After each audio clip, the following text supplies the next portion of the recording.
Another day of bitterly cold temperatures and strong winds across our state. Yesterday, some parts of our state saw single-digit temperatures and wind chill that made it feel like it was below zero. Durham police are now investigating a deadly Christmas shooting. It happened in the 2700 block of Ash Street before 10 a.m. Big news for the voters in our state. The North Carolina Supreme Court just handed down the key opinions affecting voters. Welcome back to Spectrum News 1. It's time for Weather on the Ones. Hope you are having a great Sunday. You know how the saying goes, rain, rain, go away. Well, that's not going to be the case today. Oh, man. Come back again some other day or never. You're right. That was Madison Elliott reporting. Sarah, you know firsthand, you just got you a cute dog last year. I have to ask, did you put your dog on a skateboard like those pet owners did in that story? You know, Mr. is not quite on the skateboard level. And I'm Siobhan Riley. Here's your Spectrum News at 90. A child believed to be 14 years old has been arrested after stealing a car with a 1-year-old inside. Gastonia police assisted the town of Dallas police. The pursuit ending near Main Avenue. The 1-year-old was found safe. Today is the last day of the North Carolina Chinese Lantern Festival in Cary. The event features dozens of displays and runs from 6 to 10 this evening at the Coca Booth Amphitheater. This was the event's 7th year, and the town expects it to draw record crowds in the hundreds of thousands. So excited for that tonight. Yeah. Let's get a check of your forecast. Today is January 8th, and we're going to go ahead and get straight into our top stories. The High Point Police Department is investigating a suspected murder-suicide that's left 5 people dead. Officers were responding to a call Saturday of 2 people. They were screaming for help. When they arrived at the 2700 block of Mossy Meadow Drive, they found 2 people demanding help, and one had forcibly entered the home. They found 5 people dead, including 3 children, when they arrived.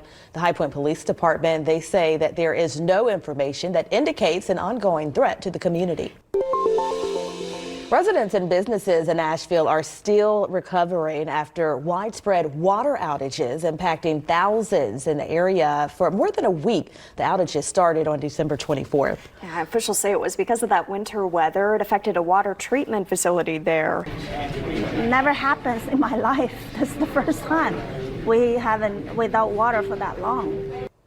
That is a long time. Hopefully those businesses can recover. The boil advisory was lifted and water distribution sites ended on Wednesday. We have a follow-up story for you this morning about a struggle for young mothers who have gone through breast cancer. For women who have had a double mastectomy and physically cannot feed their newborn, there is not a subsidy or insurance coverage for formula. One North Carolina woman lived through the experience and is helping to push for a change on a legislative level. Spectrum News 1's Amy Elliott caught up with her to see where the movement is today. We're going to be there again with a newborn just feels like such a gift. Amy, thank you for that story. Having that community there for support, I'm sure means so much. She is definitely on a mission to help those women who desperately need that formula. Yeah. An accident, a critical illness, or an extended hospital stay are unexpected events that can turn our world upside down. More than $88 billion are owed in medical bills across the country. After the break, I'll speak with a financial expert about new health benefits employers are offering to help ease the burden of out-of-pocket expenses brought on by the pandemic and other circumstances. Good morning, and thank you for starting your day with us here on Spectrum News 1. Today is Monday, December 26th. Hope you had a great Christmas. We're going to go ahead and get straight into some of the top stories that we're following for you this morning. A church fire on Christmas afternoon is now under investigation. The Gastonia Fire Department says they responded around 3 p.m. to the Providence Place Church in the 4000 block of York Highway. It took nearly 4 hours to put the blaze out. The department says firefighters worked throughout the night on the scene. No injuries have been reported at this time.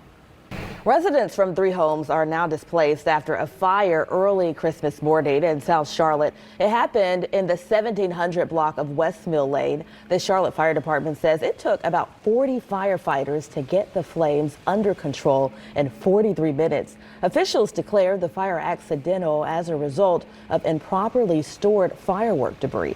2 other homes were damaged in that fire. Fortunately, no injuries have been reported. Durham police are now investigating a deadly Christmas shooting. It happened in the 2700 block of Ash Street before 10 a.m. A man and woman were both shot. The man later died at the hospital from his injuries. The woman was also taken to the hospital but is expected to survive. Anyone with further information is urged to contact Crime Stoppers.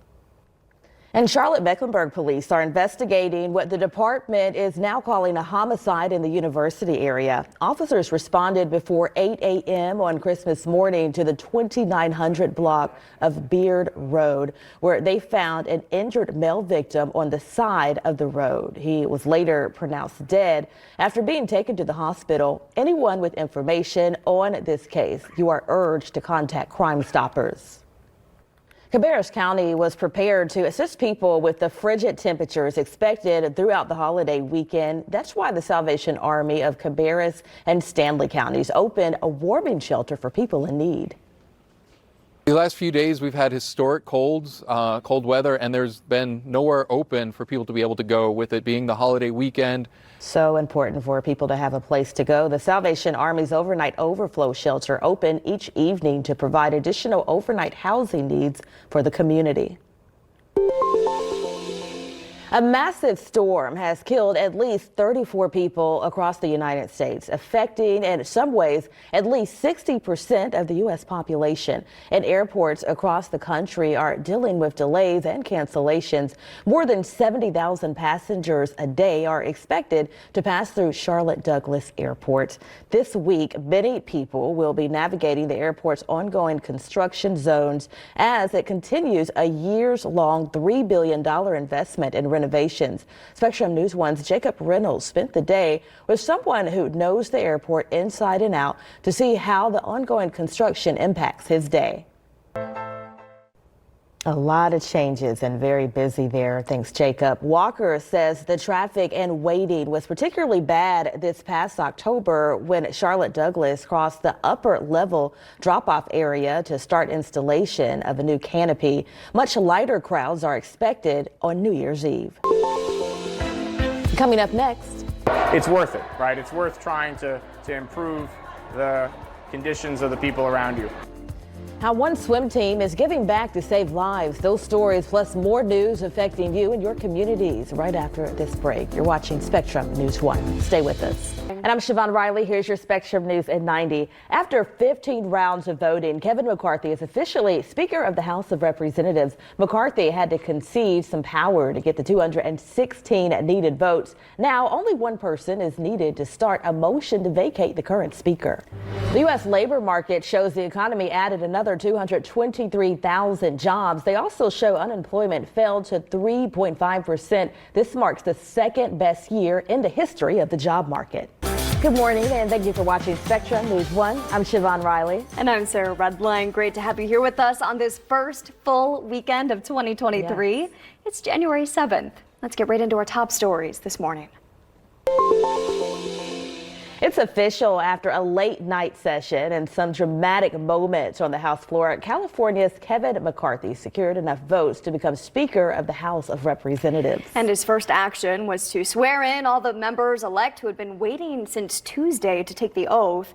Reporter Cassie Simeon has the story from Capitol Hill.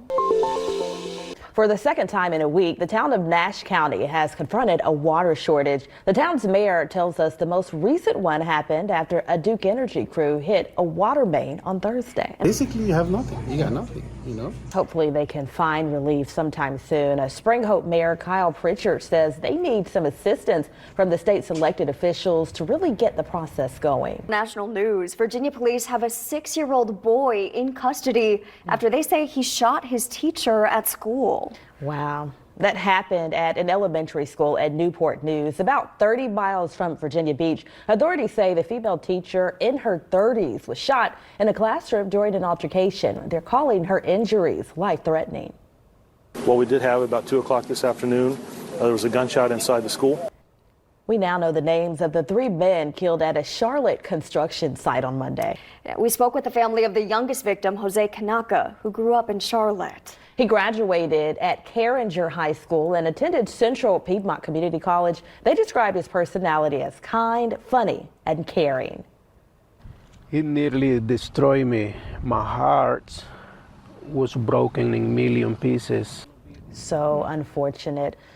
Kanaka will be buried on Monday. And if you want to support any of the families, go to spectrumlocalnews.com. We've reached out to the Hanover company, the Texas-based company behind the project, but we have not heard back.